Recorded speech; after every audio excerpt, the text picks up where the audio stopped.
So in this video, I'm going to talk about how to improve your erection quality, how to get longer lasting erections, better erection in general. Let's start with the first slide.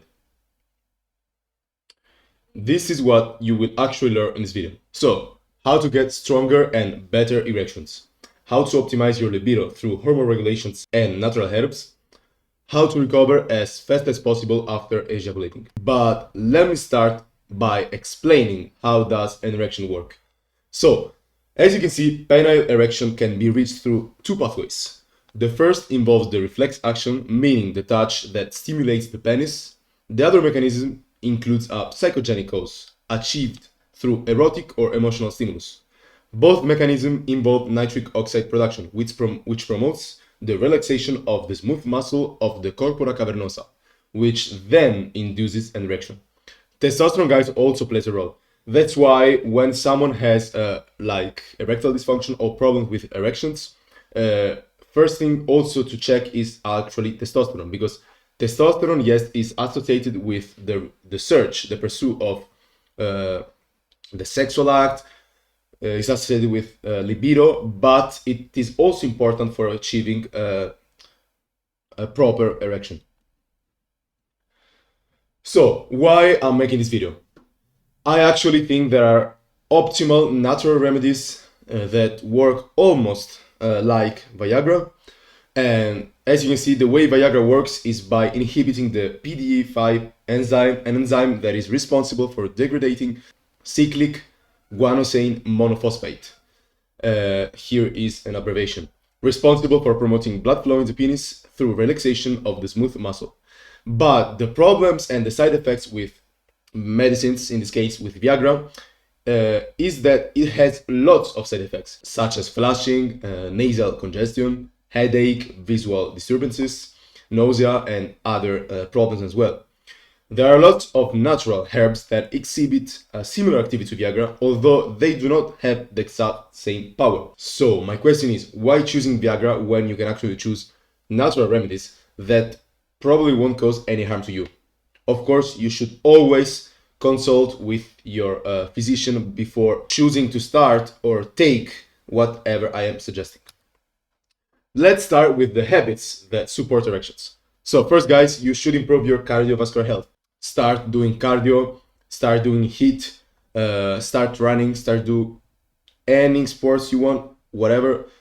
The most important thing is that you improve your cardiovascular health. It is crucial because if you have a healthy heart, you will actually have a healthy blood flow, which is essential for proper erections.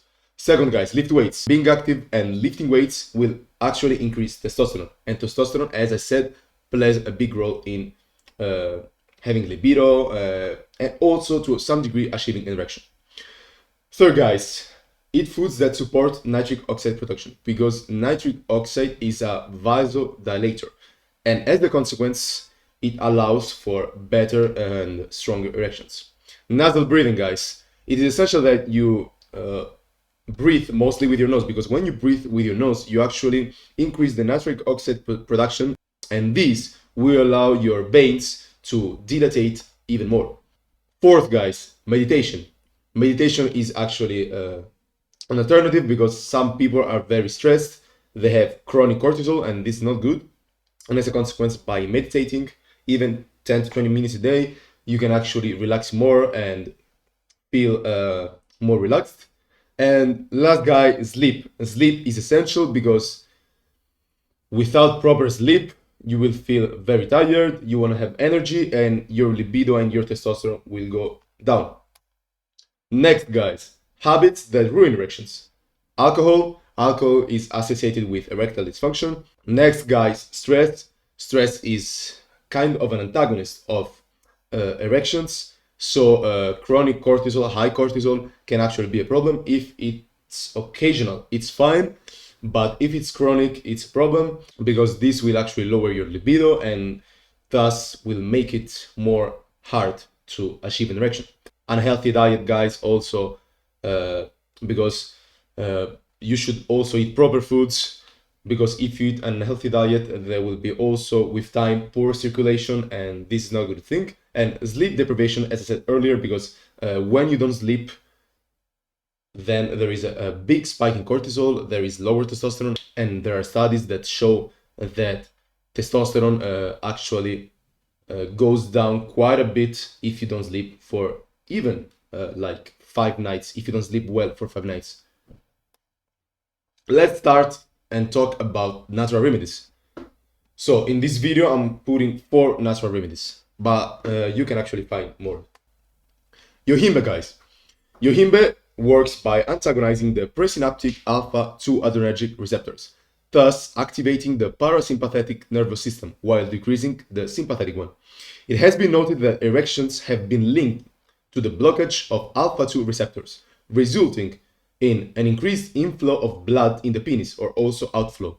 Yohimbe has been also used as an aphrodisiac supplement. Other mechanisms of action include anti-lipolytic effects and increase in epinephrine. If you want to maximize the effects of erection, I suggest you taking with L-arginine, because combining the two will actually allow for a better erection. But also some side effects reported are like dizziness or also sweating. So before taking Yohimbe, watch out for the dosage. Experiment with your body first. Don't take a big dosage because it can also have some side effects. Start with a very low dosage and then experiment. But if you just take Yohimbe, for example, there is no need to take a lot of it. Even at a very small dosage, it will work. So experiment with yourself, but please, before taking Yohimbe, research better the quantity you should take, because if you take too much, there will be some side effects. Next, guys, Mucuna Pruriens. Mucuna Pruriens is a bean that contains an amino acid called L-dopa. This amino acid is the precursor to dopamine, crucial for erection and arousal. Because, guys, when you have high dopamine, you will actually have more libido and more stimulus to go and look for sex.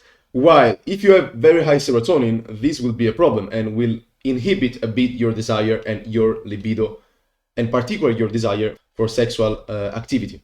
Ingestion of Mucuna Pruriens has been shown to increase LH, so luteinizing hormone, which is the hormone that signals to the testes to produce testosterone, and total testosterone levels. It has also been shown to lower prolactin and hormone released after ejaculation, which interferes with the ability to achieve an erection. As a consequence, by lowering prolactin, you will recover much faster after ejaculation. Other benefits include possible effectiveness for Parkinson's disease and improving semen counts and motility in infertile men. Here I put an image which illustrates how prolactin and dopamine work as antagonists.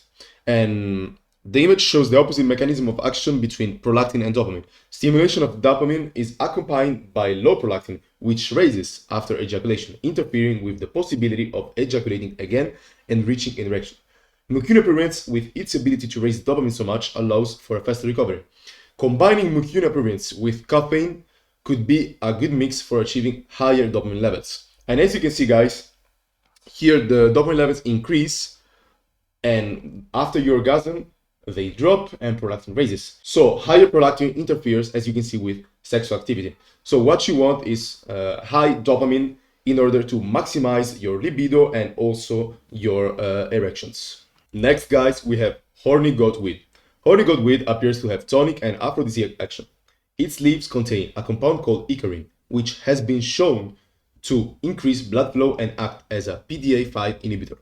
The same mechanism is exerted by Viagra. PDA5 inhibition increases levels of cyclic guanosine monophosphate, therefore enhancing smooth muscle relaxation and increasing blood flow to the penis.